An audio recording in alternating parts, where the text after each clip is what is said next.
Hello, welcome to PK Tutorials. So today our topic is about proof method यानी proof करने के जो तरीके हैं मेथड जो यूज होते हैं discrete mathematics में उसको हम स्टडी करते हैं. So let's begin. A proof क्या होता है? What is mean by proof? A proof is a valid argument. Last lecture में जो हमने arguments के बारे में पढ़ा था valid arguments, तो proof जो होता है वो valid argument होते हैं. It establish the truth of a mathematical statement. जो भी mathematical statement होता है हमारे पास उसमें truth को जो कि ये true है उसको establish करता है. किसके थ्रू करता है? Using theorem, exam, rule of inference और अदर एनी डिफिनीशंस, कुछ भी जो पहले से प्रूव हो या उसी के थ्रू इस्तेमाल करते हुए हम इसको प्रूव करते हैं. ठीक है.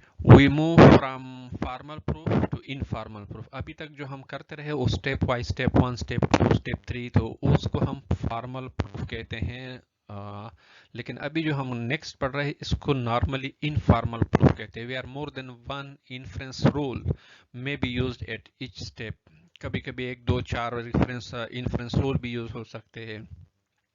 कुछ स्टेप स्किप भी कर देते हैं. कुछ exam rule of inference use होते हैं और पता ही नहीं चलता, नॉट एक्सप्लिसिटली स्टेट, तो उसको बताया नहीं जाता है बट केवल जैसे हवा में ही आप यूज कर लेते हैं और जो शॉर्ट इसका रिजल्ट होता है उसको पुट कर देते हैं. तो इस तरह सारे ये इसको हम कहते हैं प्रूफ. तो जो हम इस कोर्स में अभी पढ़ेंगे तो इसमें फर्स्ट आता है डायरेक्ट प्रूफ, जो प्रूफ के यानी टाइप्स है, कितने मेथड यूज कर रहे हैं. तो नॉर्मली एक डायरेक्ट प्रूफ होता है. इसके बाद प्रूफ बाय कंट्रापोजिशन या इसको हम इनडायरेक्ट प्रूफ कहते हैं. थर्ड जो है प्रूफ बाय कंट्राडिक्शन, ये भी इनडायरेक्ट प्रूफ होता है. और एक सिंपल सा है काउंटर एग्जांपल, तो इसको भी देखते हैं. तो नॉर्मली ये 3-4 टाइप्स जो होते हैं ये यूज होते हैं एज ए प्रूफ मेथड. ठीक. सो लेट्स इनको एग्जांपल के साथ देखते हैं हर एक को. सो फर्स्ट है डायरेक्ट प्रूफ. डायरेक्ट प्रूफ क्या होता है? Direct proof is an argument that implies deductive reasoning. हमने स्टार्ट में पढ़ा था डिडक्टिव रीजनिंग का, रिपीट भी किया था 2 लेक्चर पहले. आप इस लेक्चर को सुन सकते हैं अगर आपको डिडक्टिव रीजनिंग का पता ना हो. So start with premises. इसमें हम प्रीमिसेस जो होते हैं हमारे पास उसको से स्टार्ट करते हैं. Assume to be true means कि हम मान लेते हैं कि जो हमारे पास प्रीमिसेस है वो ट्रू है. And continue with the sequence of deduction. इसको इसलिए डिडक्टिव रीजनिंग भी कहते हैं कि इसमें डिडक्शन आता है और लॉजिकल स्टेप यूज होते हैं. And and with conclusion. जो हमारे पास रिजल्ट आता है तो एंड में वो कंक्लूजन होता है. तो कंक्लूजन पर हमारा जो होता है इसको डेड फिनिश कहते हैं, कि हमारे पास जो कंक्लूजन है उस पर खत्म हो जाता है. तो means start from premises up to conclusion. तो ये डायरेक्ट प्रूफ होता है. For example in a direct proof we suppose that antecedent, ये जो फर्स्ट होता है प्रीमिसेस इसको हम एंटीसीडेंट भी कहते हैं. एंटीसीडेंट इज ट्रू, कि हम हमारे पास जो एंटीसीडेंट है जिस तरह P इंप्लाइज Q, तो P जो है वो एंटीसीडेंट होता है, वो ट्रू है. Then using rules of inference, exam, theorem and other definition to show the consequent is true.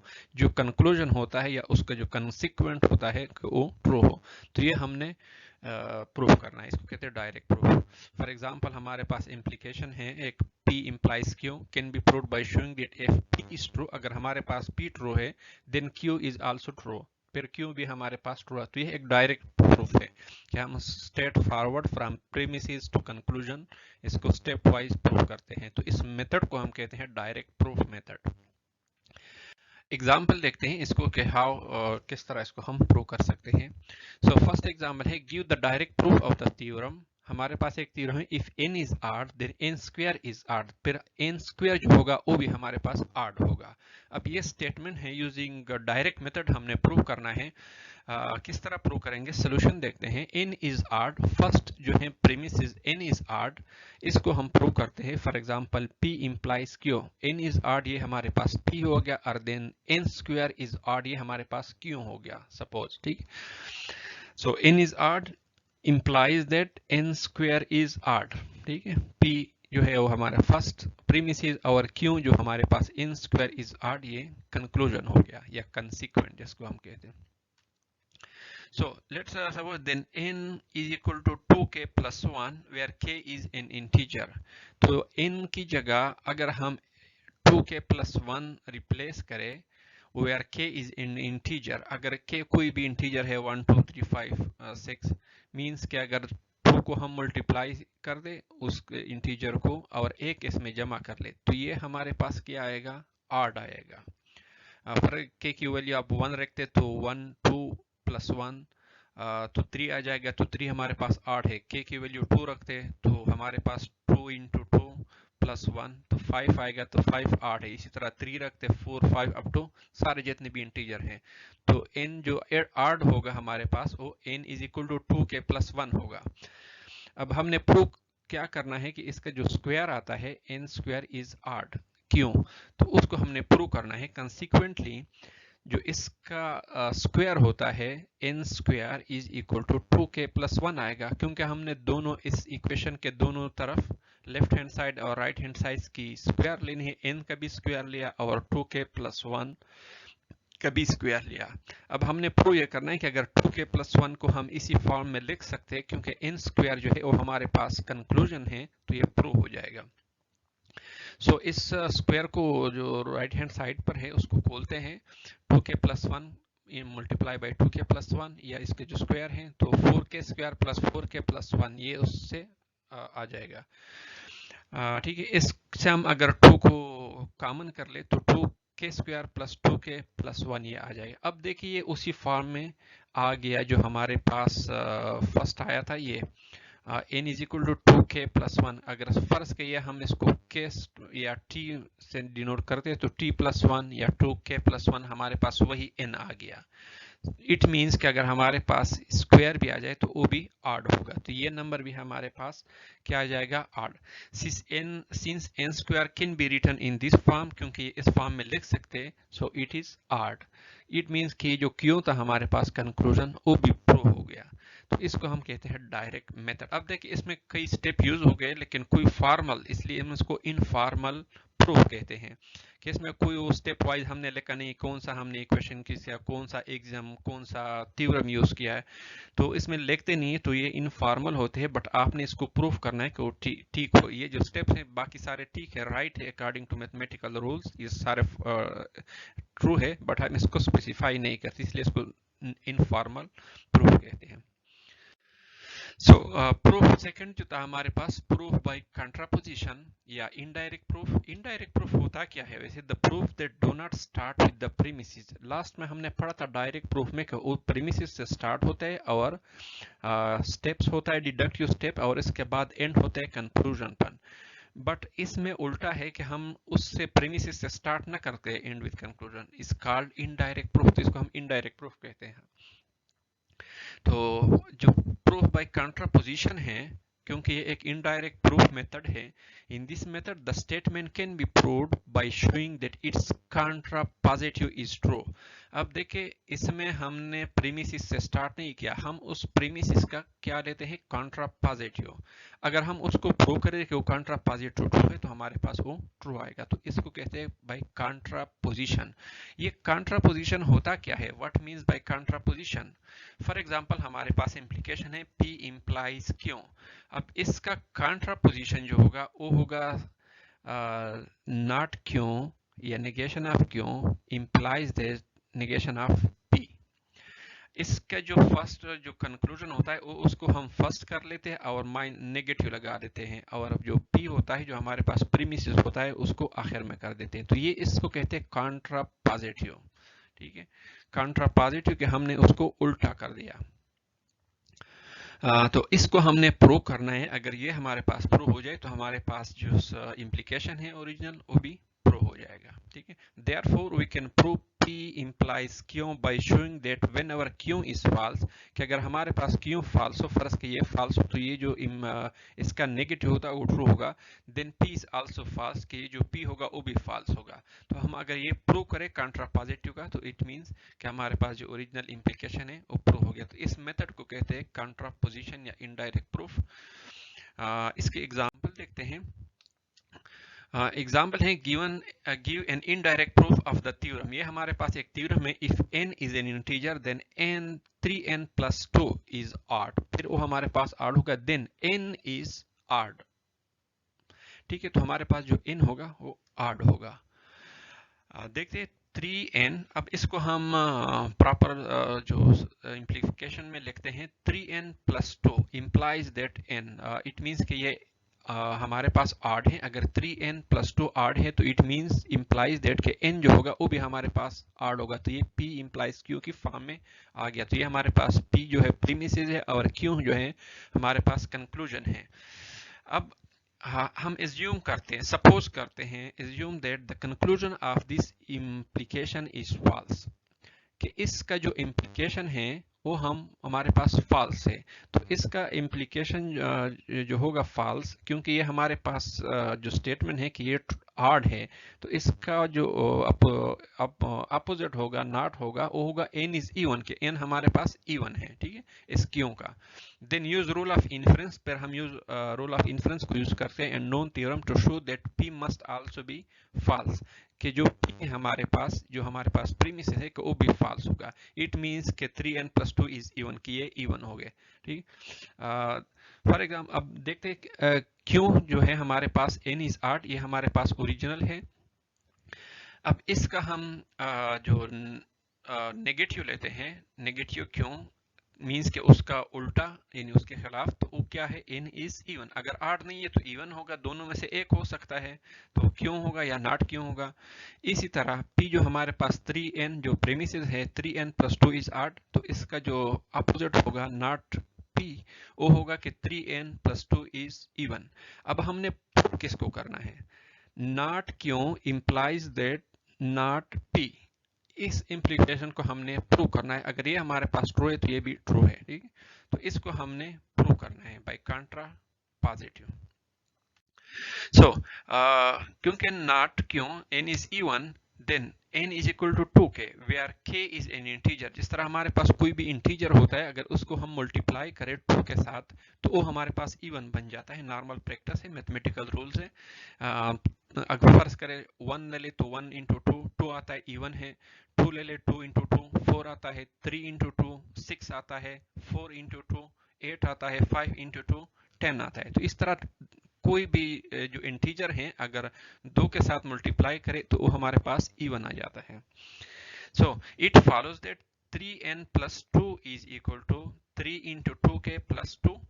क्योंकि हमारे पास 3n प्लस 2 है, उसको हमने प्रूव करना है, तो उसमें हम n की जो वैल्यू है n is equal to 2k, वो हम इसमें पुट करते हैं। 2k n के 3n की जगह हम 2k लिखते हैं, इसकी वैल्यू पुट करते हैं प्लस 2। इससे क्या आएगा, 6k प्लस 2। 6 से अगर हम 2 निकाल दें, कंबाइन करें, तो 3k प्लस 1 आ जाएगा हमारे पास। ठीक है, तो देयरफॉर क्योंकि ये 3k जो है हमारे पास 3k प्लस 1, ये उसी फॉर्म में आ गया k प्लस 1 की शक्ल में, क्योंकि 2 है अगर, तो ये हमारे पास ये भी even. Therefore 3n plus 2 is equal to even, तो ये भी हमारे पास इवन होगा। सो इट मीन्स क्योंकि ये जो 3n प्लस 2 इवन आ गया, ये हमारे पास वैल्यू, क्योंकि इससे हमने प्रूव किया कि हमारे पास इवन आ गया, और हमने हमारा ओरिजिनल जो सपोजिशन था, ओरिजिनल जो स्टेटमेंट था वो ये था कि ट्रू है। तो ये अगर इवन है तो इट मीन्स कि negation of p 3n plus 2 is even. अब देखिए जो हमारे पास समझें कि नेगेशन ऑफ क्यों, ये हमने लिया था, जो हमारे पास कंक्लूजन था, सपोज किया हुआ था उसका काउंटर पॉजिटिव। ये जो हमारे पास काउंटर पॉजिटिव स्टेटमेंट है, इम्प्लीकेशन है, इज ट्रू, ये हमारे पास ट्रू आ गया। ठीक है, so we have shown that, अब हमने शो किया कि counter positive of the implication is true, कि अगर उसका काउंटर पॉजिटिव इम्प्लीकेशन ट्रू है, so the implication itself is also true.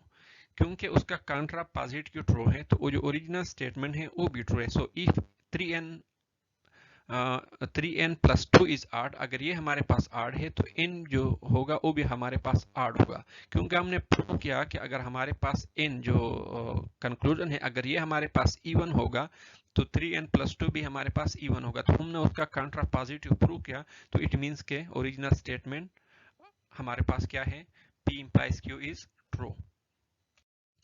So third जो हमारे पास मेथड है ये भी इनडायरेक्ट प्रूफ, इसको कहते हैं प्रूफ बाय कंट्राडिक्शन। तो ये भी सिमिलर कंट्रा पॉजिटिव, थोड़ा सा डिफरेंस है, बाकी उस मोस्टली उसी तरह है बट थोड़ा सा डिफरेंस है। तो ये भी प्रूफ बाय कंट्राडिक्शन। इसका जो है in this method of proof negation of the conclusion is assume to be true. इसमें भी नेगेशन ऑफ कंक्लूजन उसको हम एज्यूम करते हैं ट्रू का। इसमें हम कंट्रा पॉजिटिव नहीं लेते बट सिर्फ जो कंक्लूजन है, फर्क ये है जो कंट्रा पॉजिटिव था और कंट्राडिक्शन में है कि इसमें हम सिर्फ नेगेशन ऑफ कंक्लूजन लेते हैं, उसको हम प्रूव करते हैं assume to be true. P implies क्यों हमारे पास ओरिजिनल इम्प्लीकेशन है, तो प्रीमिसेस और कंक्लूजन। तो हम जो सपोज करते हैं, सपोज के जो नेगेशन ऑफ क्यों है, नॉट क्यों इज ट्रू, तो इट मीन्स कि जो हमारे पास कंट्रा पॉजिटिव था कि अगर हमारे पास नॉट क्यों ट्रू होगा तो जो it implies that not P कि जो नेगेशन ऑफ P होगा वो भी ट्रू होगा, क्योंकि P तो कंट्राडिक्शन क्यों होता है, क्योंकि P अगर हम ये प्रूव करते हैं जो हमारे पास ओरिजिनल ये था P स्टेटमेंट, तो P या नॉट P इन दोनों में से एक ट्रू होगा। ठीक है, इन दोनों में से एक ट्रू होगा क्योंकि इन दोनों को मिला के ये जो हमारे पास P अगर ट्रू है तो नॉट P जो होगा वो फॉल्स होगा, अगर ये फॉल्स होगा तो ये ट्रू होगा। तो ये दोनों एट ए टाइम न फॉल्स हो सकते न दोनों एट ए टाइम ट्रू हो सकते, तो यहाँ पर हमारे पास कंट्राडिक्शन आ जाएगा। If the succeeding deductive arguments lead to contradiction, q इसको अब कंट्राडिक्शन कहते हैं कि दोनों हमारे पास ट्रू आ जाए या दोनों हमारे पास फॉल्स हो, तो इसको हम कहते हैं कंट्राडिक्शन के contradiction. Then the original statement is proven to be true. ठीक है, तो ओरिजिनल जो स्टेटमेंट होगा हमारे पास वो ट्रू कंसीडर होगा। तो इस मेथड को हम कहते हैं प्रूफ बाय कंट्राडिक्शन। एग्जाम्पल देखते हैं, given a proof of contradiction of the theorem.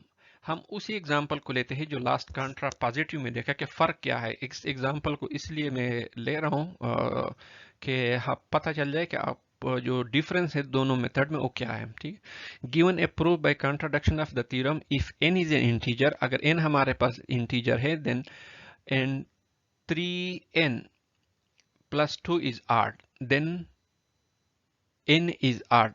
अगर हमारे पास n इंटीजर है और 3n प्लस 2 हमारे पास आड है तो n जो है वो भी हमारे पास आड है।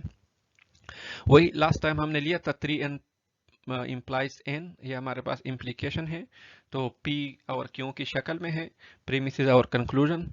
सो assume that negation of the conclusion is true. अब इस दफा जो हम ले रहे हैं कि नेगेशन ऑफ क्यू जो है हमारे पास वो ट्रू है, n इज इवन, क्योंकि नेगेशन है तो हाँ n इज इवन, यानी नॉट क्यों जो है वो इवन है हमारे पास। Then use rules of inference and known theorems to show that P must also be false, 3n plus 2 is even. तो इसको हमने फॉल्स प्रूव करना है। अगर ये फॉल्स है तो ओरिजिनल जो स्टेटमेंट होगा हमारे पास वो ट्रू प्रूफ हो जाएगा। ठीक है, P is equal to 3n plus 2 is odd, तो ये हमारे पास प्रूव हो जाएगा। और नॉट P, ये देखिए दोनों P और नॉट P, तो इन दोनों में से एक स्टेटमेंट जो होगा वो ट्रू होगा, दोनों एट ए टाइम ट्रू नहीं हो सकते। तो ये अगर हमारे पास प्रूव हो जाए कि जो P है show that P must also be false, कि जो नॉट P है ये अगर हमारे पास फॉल्स हो जाए तो दूसरा ऑटोमेटिकली ट्रू हो जाएगा, क्योंकि दोनों में से एक ट्रू होगा, दोनों नहीं हो सकते। तो एक को फॉल्स साबित करके दूसरा ट्रू प्रूफ हो जाता है। ठीक है, not P implies that not Q जो कंट्रा पॉजिटिव था, तो इसी के थ्रू अगर हम नॉट क्यों जो हमने लिया था n इज इवन, तो इट मींस अगर ये इंप्लाई करता है, अब इसके अंदर जो है हमारे पास वही कंट्रा पॉजिटिव जो प्रूफ था उसके अंदर ही आ जाता है। तो इस तरह कोई भी मेथड को आप दूसरे मेथड में यूज कर सकते हैं, जिस तरह नेस्टिंग ऑफ प्रूफ होता है, इसलिए इसको इनफॉर्मल मेथड कहते हैं कि इसमें कोई भी एग्जाम थ्योरम पोस्टुलेट कुछ भी यूज कर सकते हैं, बट आपने इसको प्रूव करना है। So not क्यों means is n is even means के है जो negation of क्यों है वो हमारे पास even है। So then n is equal to 2 के where k is an integer, ये जो हमारे पास है ये हमारे पास क्या होगा even, क्योंकि even नंबर में के साथ अगर 2 के साथ मल्टीप्लाई करें तो किसी भी इंटीजर को 2 के साथ तो इवन बन जाता है। फर्ज के k की वैल्यू 1 2 3 4 5 तो 2 4 6 8 इस तरह आएगा। k की वैल्यू 1 2 3 पुट करें तो n हमारे पास इवन आएगा, सॉरी, ठीक है। तो ये लास्ट एग्जांपल हमने कंट्रापोजिटिव में किया था, वही सेम स्टेप्स है। 3n प्लस 2 इंटू 3 के 2 के की n की वैल्यू हम ये पुट करते हैं 2 के, और हम इसको प्रूव करेंगे कि इसको हम 3n प्लस 2 को इसी फॉर्म में हम लिख सकते हैं 2 इंटू 2 के 2 के में अगर हम लिख सकते हैं तो ये प्रूव हो गया कि जो 3n प्लस 2 है वो भी हमारे पास इवन होगा।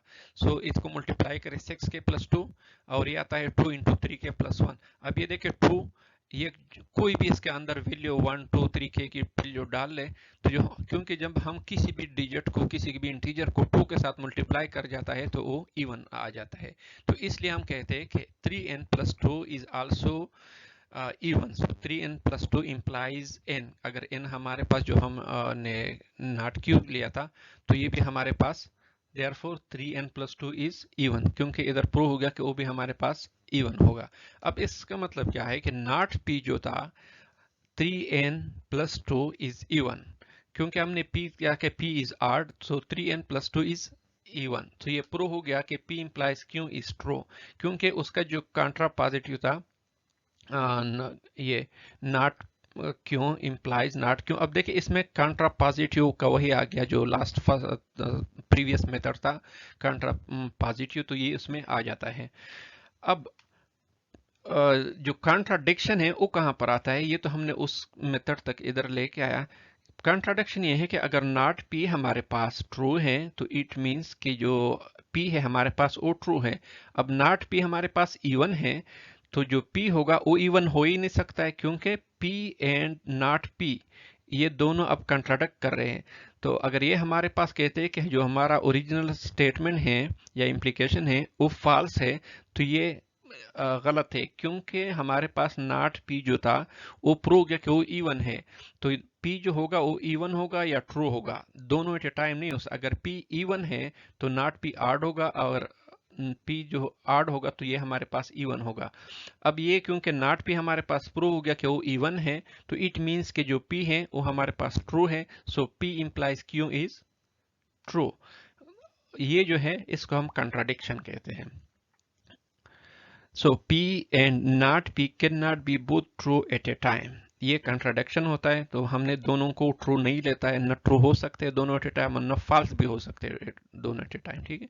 तो ये जब कंट्राडिक्शन आ जाए तो हम कहते हैं कि अगर ये एक इवन प्रूव हो जाए या ट्रू प्रूव हो जाए तो दूसरा फॉल्स होगा, अगर एक फॉल्स हो गया तो दूसरा ट्रू होगा। So it means that the original implication is true if 3n plus 2 is odd, then n is odd। ठीक है कि n जो 3n plus 1 2 था, ये या p जो था हमारे पास वो odd होगा, क्योंकि ये p odd आ गया हमारे पास, ये even प्रूव हो गया तो ये odd हो गया। तो it means कि ये जो implication है हमारे पास ये ट्रू होता है, p implies q is true। तो ये था proof by contradiction। अच्छा, इसके बाद एक छोटा सा जो है काउंटर एग्जांपल, पिछले भी कोई एक लेक्चर में जिक्र आया था, तो हमने कहा था कि आगे प्रूफ मेथड में पढ़ेंगे। सो काउंटर एग्जांपल क्या होता है, to show that a statement of the form कि कोई भी अगर स्टेटमेंट है इस फॉर्म में for all x p of x is false, तो ये हमारे पास एक स्टेटमेंट है for all x p of x कि ये फॉल्स है।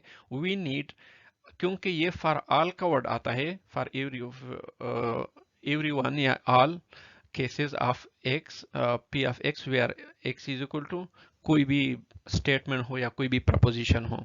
So we need only to find out a counter example, that is an example x for which p of x is false।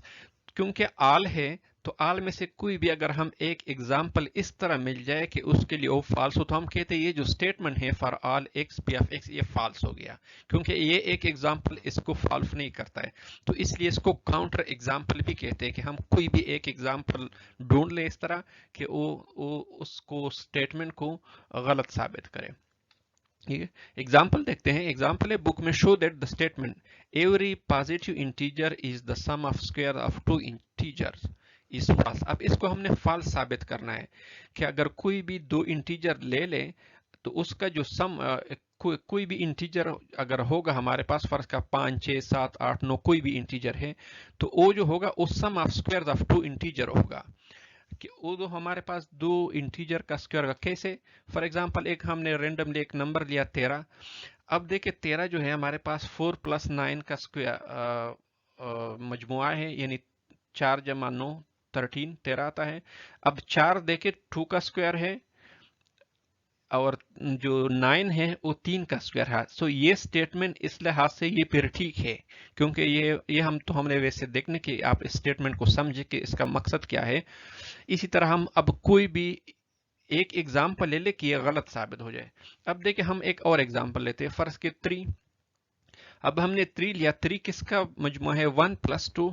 अब 1 तो स्क्वायर है, but जो 2 है वो किस चीज का स्क्वायर है, क्योंकि इधर हमारे पास जो है वो पॉजिटिव इंटीजर होने चाहिए, कोई माइनस या पॉइंट वाला भी नहीं चाहिए। अगर हम 1 का तो हमने लिया, अगर 2 का हम ले लेते तो 2 का वो 4 आ जाएगा, तो 4 + 1 तो 5, फिर तो 3 हो का नहीं आता है। तो हमने 3 से कम वाले ही देखने हैं, क्योंकि there are only 2 integer less than 3। क्योंकि 3 से कम इंटीजर 1 और 2 है ओनली। 0 को भी अगर इंक्लूड करना है एज होल नंबर में, क्योंकि वो भी इंटीजर में है, तो 0 का स्क्वायर 0 ही होता है, ठीक है। 1 = 1 स्क्वायर और 2 की स्क्वायर = 4, तो वो बढ़ जाता है। अब 0 और 1 को अगर हम लेते तो मजमुआ फिर हमारे पास 3 नहीं आता है, क्योंकि 0 + 1 1 आता है। तो ये हम 0 1 नहीं लिख सकते, 1 और 2 नहीं लिख सकते, क्योंकि 2 का फिर जो है वो 4 आता है और 4 इज ग्रेटर देन 3। तो ये इस एग्जाम्पल को हम अब काउंटर एग्जाम्पल कहते हैं कि ये जो स्टेटमेंट है ये फॉल्स है हमारे पास। Every positive integer is the sum of square of 2 integer. अब ये हमारे पास फॉल्स प्रूव हो गया बाय यूजिंग काउंटर एग्जाम्पल। कोई भी एक एग्जाम्पल हमें मिला। इस तरह 5 ले ले, 5 तो स्क्वायर आता है। अब देखिए क्योंकि वो 1 + 2 का स्क्वायर 1 स्क्वायर + 2 स्क्वायर तो 5 आता है। अब 7 ले ले तो 1 + 6 नहीं आता है, या 3 + 4 है तो 4 स्क्वायर है बट 3 नहीं है। तो इस तरह के ये मीन्स कि आपने एक एग्जांपल से प्रूव किया काउंटर एग्जांपल से कि ये स्टेटमेंट फॉल्स है, it does not sustain for all in. Okay, thanks guys, like and share our videos, and also don't forget to subscribe our channel. Okay, bye bye.